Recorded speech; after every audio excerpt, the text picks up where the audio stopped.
नमस्कार, सुनीताज किचनमध्ये आपले स्वागत आहे। आज मी मूग डाळ व दुधी भोपळ्याचा नाश्ता बनवणार आहे। त्यासाठी मी मूग डाळ 1 वाटी रात्रभर भिजवून ठेवलेली आहे। आता छानपैकी ती आपण मिक्सरला बारीक करून घ्यायची आहे। मिक्सरचं भांडं घेतलेलं आहे, त्यामध्ये आपण काढून घेऊया।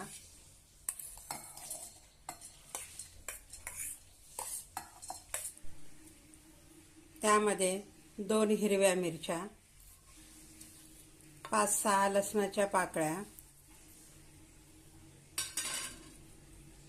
अर्धा चमच जिरे, छानपैकी आपण हे मिक्सरला बारीक करून घेऊया। डाळ आपण छानपैकी मिक्सरला बारीक करून घेतलेली आहे, ते आता काढून घेऊया। दुधी भोपळा घेतलेला आहे, छानपैकी आता याची साल काढून मी खिसून घेते। दुधी भोपळा खिसून घेतलेला आहे, तो आता आपण या मिश्रणामध्ये घालूया। आता यामध्ये बारीक असा पालक कट केलेला आहे, तो घालूया।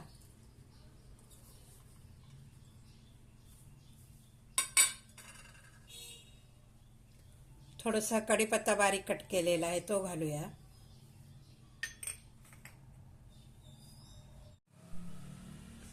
थोडासा ओवा हातावर चोळून घेऊया।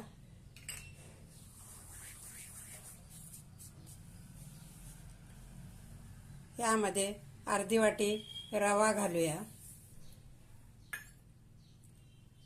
1 चमच हळद, चवीनुसार मीठ, लाल तिखट, आपण हिरव्या मिरच्या घातलेल्याच आहेत, थोडीशी कोथिंबीर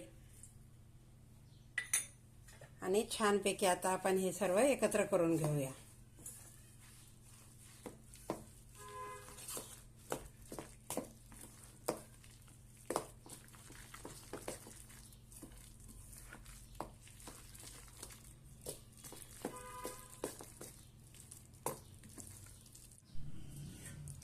छानपैकी आपलं मिश्रण तयार झालेलं आहे।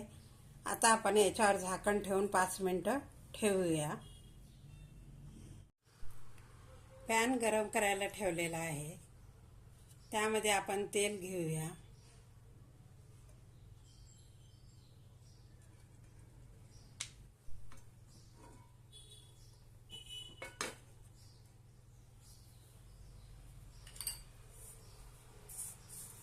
आता त्यामध्ये आपण थोडेसे तीळ घालूया।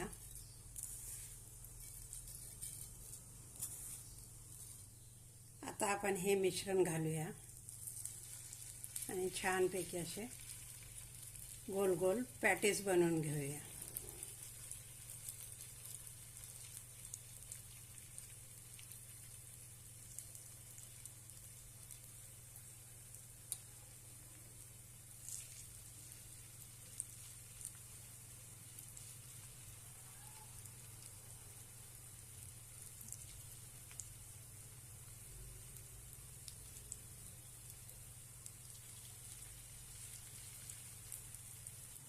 छानपैकी आता आपण दोन्ही बाजूने खरपूस असे भाजून घेऊया।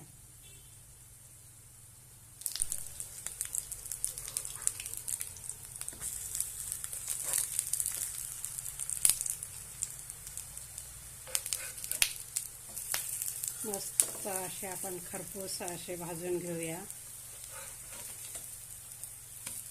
लहान मुलासाठी पण खूप छान हा पदार्थ आहे, मुलं आवडीने खातात।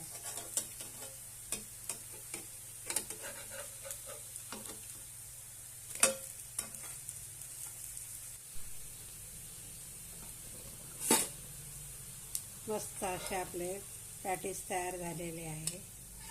आता आपण काढून घेऊया।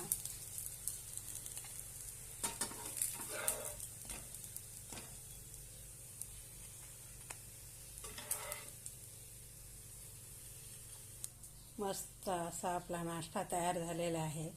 त्याबरोबर दही, लोणचं,